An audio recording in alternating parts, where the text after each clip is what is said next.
Hare Krishna, Namaste, Chapter 7. Gita su Gita kartavya kim anyehi shastra sangrahaihi ya swayam padmanabhasya mukha padmat vinishrita. This sloka from Gita Mahatmyam says that there are many Vedic literatures are there, but one need not spend much time in reading any of those things. Bhagavad Gita is suffice. All that. The reason is because this is spoken by Sri Krishna, the original Supreme Personality of Godhead. All one needs to do is attentively and regularly hear and read Bhagavad Gita, as this Bhagavad Gita is the essence of all Vedic literatures. In the last session, we saw the origin of Gita, about the author Vyasadeva, and also about Sri Krishna to some extent. Now we will summarize what we have learned so far and then try to connect to Chapter 7. Chapter 1, titled as Arjuna Vishada Yoga. Here we learned that a person should have qualities such as love and compassion, but these feelings, emotions, should not arise at the wrong time or on inappropriate occasion or subject. In the case of Arjuna, he developed affection and compassion towards the enemies on the battlefield, and that too after blowing the conch. Therefore, he became confused. He thought fighting in the war was unrighteous, whereas actually it was his supreme duty as a Kshatriya, as a warrior. To resolve this confusion, he sought refuge in Govinda, Sri Krishna. Accepted Krishna as his guru, he became his disciple. Taking this opportunity, Krishna graciously propounded the Gita, the very essence of the Upanishad, for the uplift of the entire humanity. That is Chapter 1. Chapter 2, entitled as Sankhya Yoga. Sankhya means knowledge. Because the self is apprehended by it, the self is called Sankhya. Yoga refers to Karma Yoga. Up to verse 39 of the second chapter, the knowledge concerning the self is imparted. Self meaning Atma, the soul. Thereafter, wisdom from the standpoint of Karma Yoga is taught.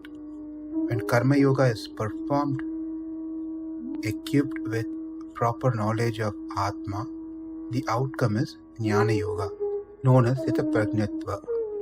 That is, the steady state of being established in the knowledge of the Atma. In the first two chapters, the introduction to self is given. In fact, it's the second chapter which gives an introduction to the self, details about self and Atma. In the next four chapters, that is 3, 4, 5 and 6, the details of vision of the Atma is mentioned. How do one attain the vision of Atma? So, in chapter 3, which is entitled as Karma Yoga, Krishna explains that in order to protect the world, a person who is matured in practicing Jnana Yoga without any impediment, still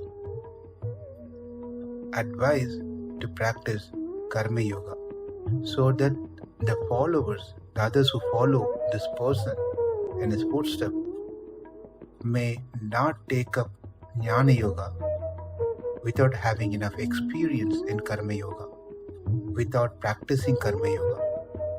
Therefore, they will switch over to practice of Jnana Yoga. It will harm and they will fall down from the practice of Jnana Yoga. For their safety, this person who's ready to do Jnana Yoga should follow Karma Yoga and thereby induce the others also to practice Karma Yoga. This is the key message from Chapter 3. Chapter 4, titled as Jnana Yoga, Krishna's appearance has been discussed. That is, Krishna is real and is not a magical illusion. He remains omniscient during his appearance. Also, his body is not made of any 5 elements, but it is transcendental, aprakrita. He is born out of his own will and not because of karma. The timing of his birth is not due to dictates of karma, but is whenever dharma declines and unrighteous is ascending, that's when he appears. He takes birth. He is born only for the protection of the good, for the destruction of the wicked, and for the re-establishment of dharma. And thus, his appearance is distinguished as most excellent in all aspects. His form, attributes, cause, timings, purpose, everything is excellent. And also Krishna explained in this chapter the subparts of Karma Yoga.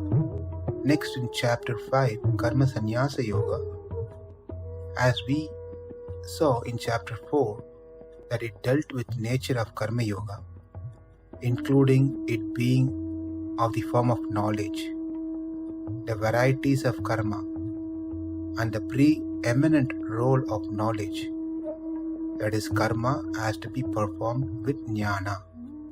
That has been very much emphasized in that chapter. In this chapter, Chapter 5, it is explained how Karma Yoga leads to direct vision of the self, Atma, much faster, quicker than Jnana Yoga does.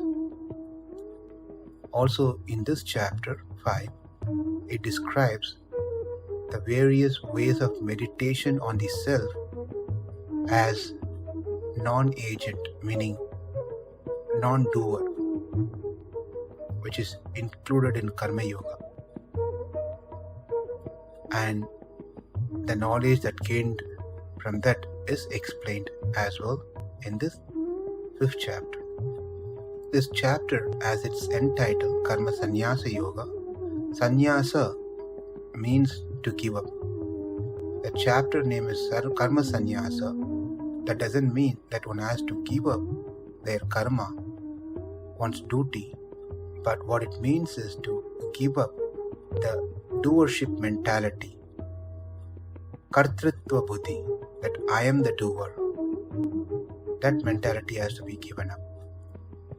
Karma Yoga is easier and comfortable to practice, and it also gives result sooner.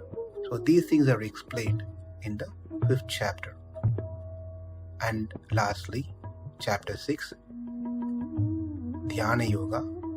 In this, how to practice yoga, the 4 different kinds of yogis, the requirements for attaining the vision of self, such as practices, detachments, etc., are explained.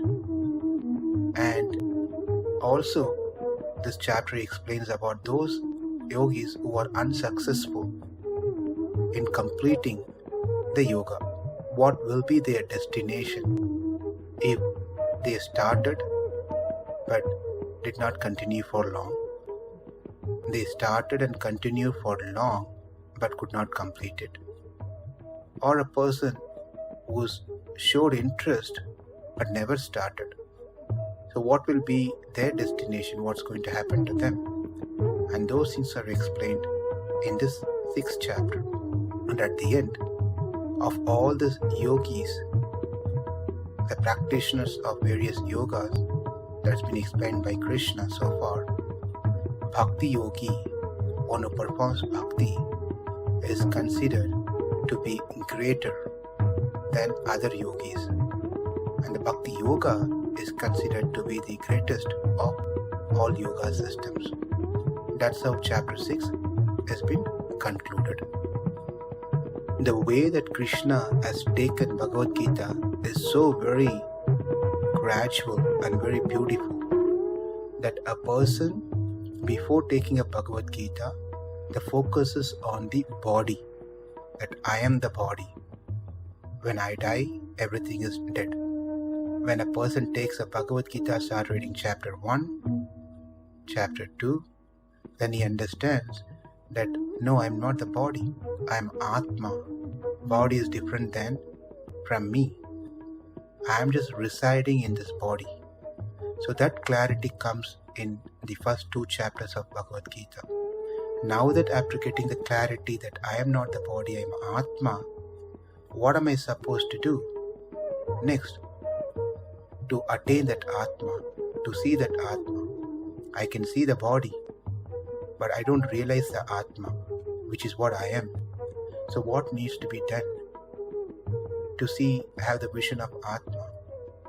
Therefore, in the 3rd chapter through 6th chapter, Krishna gives the method by which one can have Atma Sakshatkara, meaning the vision of the self. That is, through practicing Karma Yoga, a person can follow the Varnashrama system by following that with a proper consciousness that I am not the doer, I am not the proprietor, and I am not expecting anything in return. In this way, focusing on the self, a person will be elevated to the next stage of following Jnana Yoga, or even the Karma Yoga by itself, which is what the message of Krishna from all the chapters that we saw will itself give the same result even without going to Jnana Yoga. But a person who wants to continue and practice Jnana Yoga, then he gives up the responsibilities and duties, obligations of a Karma Yogi and completely focuses on the Atma without any interruptions. For all this, the Dhyana Yoga, Ashtanga Yoga is a must. And how to practice Ashtanga Yoga, Dhyana Yoga, and those things are explained by which one can practice and have a vision of Atma. So from body level, the focus is changed to Atma. Prayer Bhagavad Gita, it is body is the focus. After taking a Bhagavad Gita, the Atma is the focus for the first 6 chapters. And now, after completing the 6 chapters, the focus from Atma is now turned towards Paramatma or Bhagavan, Sri Krishna. And that is what is going to be explained in starting from chapter 7 through chapter 12. It's all about Krishna. Unless and until we have a goal and we know the benefits of the goal, and by knowing what that goal is, we will not take any step to attain that goal. Therefore, in the first 6 chapters, Krishna glorified about Atma, so one can attain the goal of Atma. Now, in the next set of chapters, Krishna have to explain about himself to make Krishna as the goal, and the process has to be taught, which is Bhakti Yoga. In our next session, we will see the overview of chapter 7. Namaste, Hare Krishna.